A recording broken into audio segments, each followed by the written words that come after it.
What's up mga ka-HM? Nandito po ako sa Barangay Tubigan, sa aming garahe.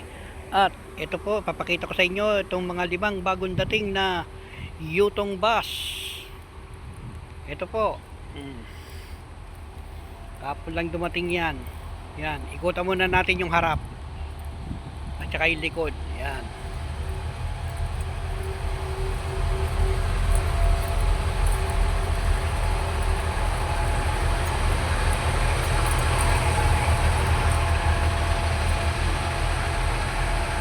Ayan po, oh.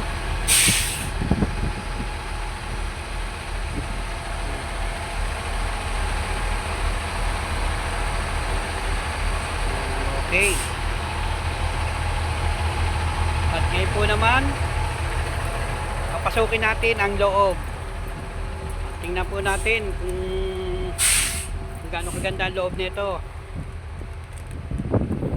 Ayan po, oh. Merong conductor seat. 2x3 configuration, 2x3 seaters. Merong charging port. Ayan, magkabila yan, oh. Ayan, makinis. Lamig pa ng aircon. Dito ang seat belt. Ayan po, meron pang CCTV yan. 61 seater pala, sorry, 61 seater. Medyo maluwag din ang gitna. O, dalawa CCTV niyan.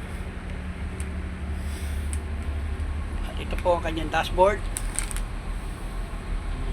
Manibela.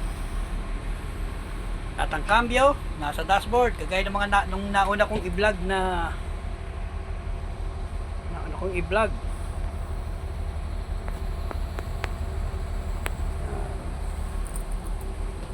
Siyempre, saan pa ba?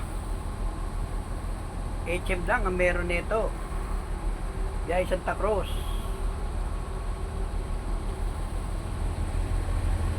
HM lang ang meron nito.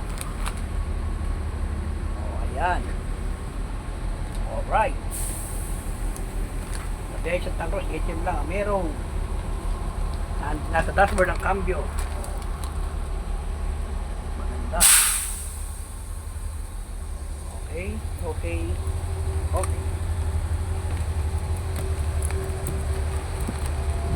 So ito muna tayo. Yan po, ha. See you next vlog.